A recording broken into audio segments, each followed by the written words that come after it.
এই কবুতরটা এটা আমার একটা পছন্দের কবুতর, আমার পছন্দের ভিতরে অন্যতম একটা কবুতর। তো বেশ কিছুদিন আগে কবুতর সেম একটা কবুতর সেম জোড়া একটা কবুতর আমার হারায় গেছিলো আর কি, মানে এই সালেটি কবুতরই আমার হারায় গেছিলো।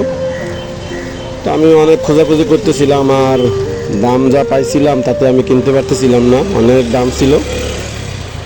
তো অনেক রিকোয়েস্টের পরে এক বড় ভাইয়ের কাছ থেকে হলো মা এটা সংগ্রহ করি, আর মর্দাটা হচ্ছিল আর একটা ভাইয়ের কাছ থেকে সংগ্রহ করি।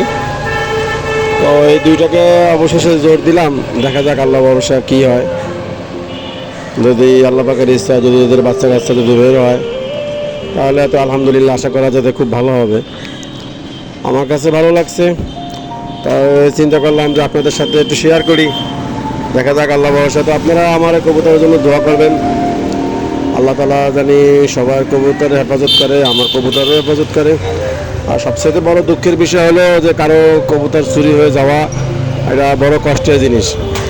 কবুতর চুরি হয়ে যাওয়া মানে হলো স্বপ্ন চুরি হয়ে যাওয়া। দাম আর কয় টাকা, দাম তো আপনি ম্যানেজ করতে পারবেন, কিন্তু চুরি হয়ে আপনার যে কালেকশন ছিল এই কালেকশনটা তো আপনি আর ম্যানেজ করতে পারবেন না। এই জন্য আমরা কবুতর চুরি থেকে সবাই সাবধান থাকি। ভালো থাকবেন। আসসালামু আলাইকুম।